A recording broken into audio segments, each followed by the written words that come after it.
Сәлеметсіз бе, құрметті достар?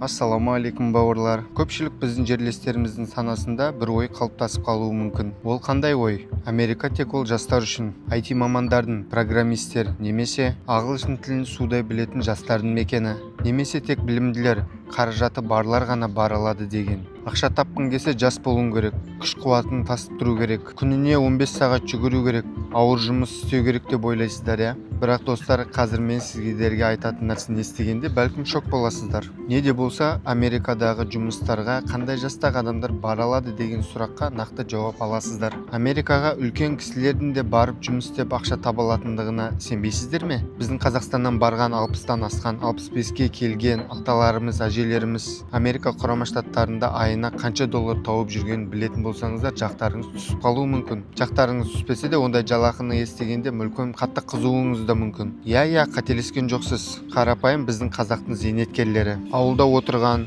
зейнетке шыққан біздің аталарымыз да, апаларымыз да Америкада жұмыс істеп нәпақа тауып жүргендер бар. Бүгінгі видеода біз осы тақырыптың асты-үстін шығарып талқылаймыз. Олар Америкаға қалай өтіп жатыр? Онда кім болып жұмыс істейді? ақш консулы жасы келген адамдарға туристік визаны неге көбірек береді? Және ең бастысы, ақштағы олардың табатын табысы Қазақстандағы зейнетақымен салыстырғанда қандай? Тіпті видеоның соңында мен сіздерге виза алудың бір құпиясын айтып беремін. Қандай қателік жасасаңыз, консул сізге бірден отказ береді, соны жіліктеп шағып беремін. Сондықтан видеоны мұқият қараңыздар. Қазірдің өзінде видеоға подписка жасап, лайк басып қойыңыздар. Бұл біздің жобамыздың дамуына, жаңа пайдалы контенттің шығуына зор әсерін тигізетін болады. Ал кеттік онда бауырлар.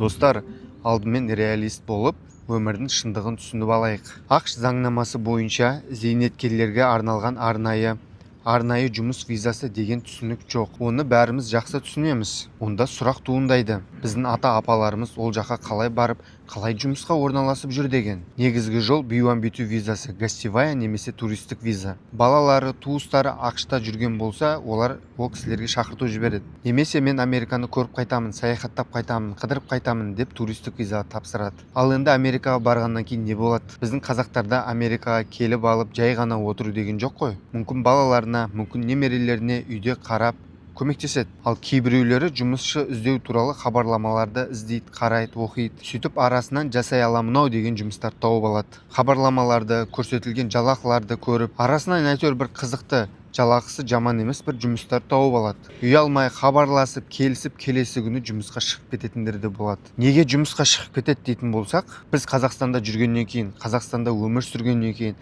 Қазақстанда табыс тапқаннан кейін барлық нәрсені Қазақстан теңгесімен есептейді ғой. Тем более үлкен кісілердің табысы айтарлықтай жоғары емес. Пенсия деген Қазақстанда жалпы жақсы болғанымен, жобалап үлкен кісілердің, зейнеткерлердің примерно қанша алатындығын білетін шығарсыздар. Қазақстанда ұзақ уақыт бойы жұмыс жасап, пенсионный фондқа ақша құйып отыратын болсаң, және пенсияға шығар алдын тағы да көбірек құятын болсаң, пенсияға шығар кезде шамамен 200-300 мың теңгеге иелік ете аласың. Бұл үлкен кісілерге жақсы көмек ретінде саналады. Көп кісілер зейнетке шыққанымен, әлі де жұмысқа қабілетті, әлі де жұмыс жасап, табыс тапқысы келетіндер бар. Сол жұмыс туралы хабарламаларды Америкада көріп отырып, күніне $100-150 төлейміз деген объявленияларды көргеннен кейін, ол жұмыстарды істей алатындығына көздері жеткеннен кейін, неге үйде құр отырғанша осы жұмыстарды істеп табыс таппаймын дейді. Біздің қазақтарда үлкен кісілер бала шағасы жақсы табыс тапса да, қанша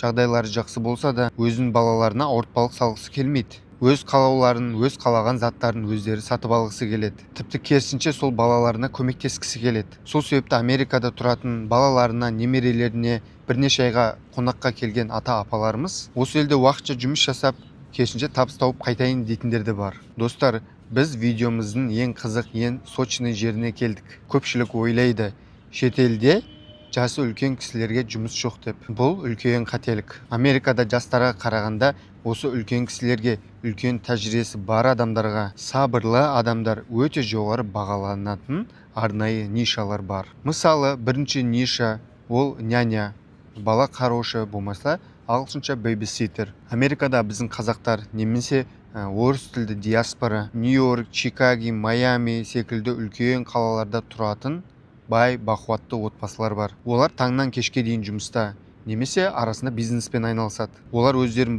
балаларын жергілікті жас американдық қыздарға немесе басқа ұлттарға сеніп тапсырғысы келмейді. Неге дейсіз бе? Біздің қазақтың апаларының мейірімін, адамгершілігін, тәрбиесін, жауапкершілігін қай американдық бере алады? Біздің апаларымыз баланы өз немересіндей көреді, бағады, тамағын уақытылы пісіреді, береді, үсті басын таза ұстайды, ырымдарды сақтап әдептілікке үйретеді. Осындай апаларымызға Америкада сұраныс өте жоғары. Оларды кәдімгідей қос қолдап, таласып жүріп жұмысқа алады. Қазақстан, Өзбекстан, Ресей, Түркия, Қытай, Араб елінің апалары бала қараушы ретінде америкалықтардың арасында үлкен сенімділік тудырады. Олар үшін бұл ұлттардың халықтары сенімді әрі қауіпсіз саналады. Екінші ниша caregivers немесе home attendant, яғни қарттарға, ауыратын адамдарға күтім жасау, сиделка болу. Америкада жасы келген бай зейнеткерлер өте көп. Олардың балаларының қолы тимейді, уақыты жоқ, жұмыста. Сол себепті олар арнайы күтуші жалдағанды жақсы көреді. Біздің сабырлы, мейірімді, сенімді апаларымыз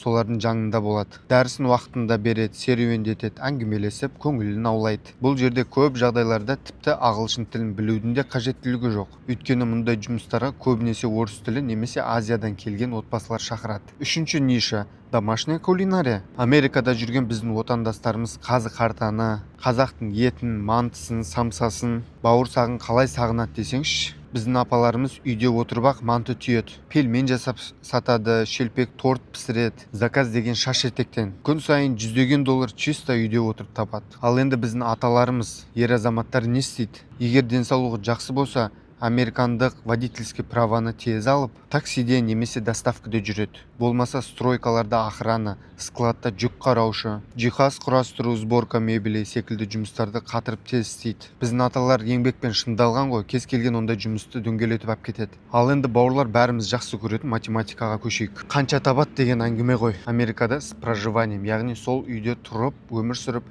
бала бағатын немесе қарттарға қарайтын жұмыстарда айына қанша табады деп ойлайсыздар? Кем дегенде $4,000-дан $6,000-ға дейін. Бұл дегеніңіз біздің теңгеге шаққанда айына 2 миллионнан 3 миллион теңгеге дейін. Елестетіп көрдіңіздер ме? Айына 2 миллион теңгеден астам табыс. 200-300 мың теңге пенсия алатын Америкаға балаларына, немерелеріне қарауға, қонаққа барған ата-апаларымыз үшін бұл өте жақсы табыс. Ал енді мұның ең басты кайфы не десеңіздерші? Егер Америкаға балаларына немесе немерелеріне бармай, өзі жалғыз жұмысқа баратын болса, сол отбасының үйінде тұра алады, яғни квартираға ақша төлемейді. ақш-та квартираның арендасы айына кем дегенде $1,500. Ең арзан бөлменің өзі $500-600 басталады. Ал бұлар оны төлемейді. Тамақты да сол жұмыс істеп жатқан үйінде ішеді. Тамаққа бір тиын кетпейді. Коммуналка, трансферт, басқа нәрселерге ешқандай шығын шығармайды. Яғни тапқан $4,000-6,000 чисто өздерінің қалталарында қалады. Ал енді салыстырып көрейікші. Қазақстанда біздің зейнеткерлер қанша пенсия алады? 100 мың теңге, 200 мың теңге, ары барса 300 мың теңге. Ол ақша неге жетеді? Коммуналка төлейді, дәрі-дәрмек алады, болды, ақша таусылды. Осы себепті біз қартайғанда ата-апаларымызға қарасатынымыз, немерелерінің қарасатындығы қандай жақсы. Әйтпесе қартайғанда ол кісілерге өте қиын болар еді. Ал Америкада бір айда тапқан ақшасы Қазақстандағы 1-2 жылдың зейнетақысымен бірдей. Міне контраст. Міне неге біздің ата-апаларымыз Америкада қарап отпай жұмыс істеп ақша табайыншы дейтін сұраққа жауап.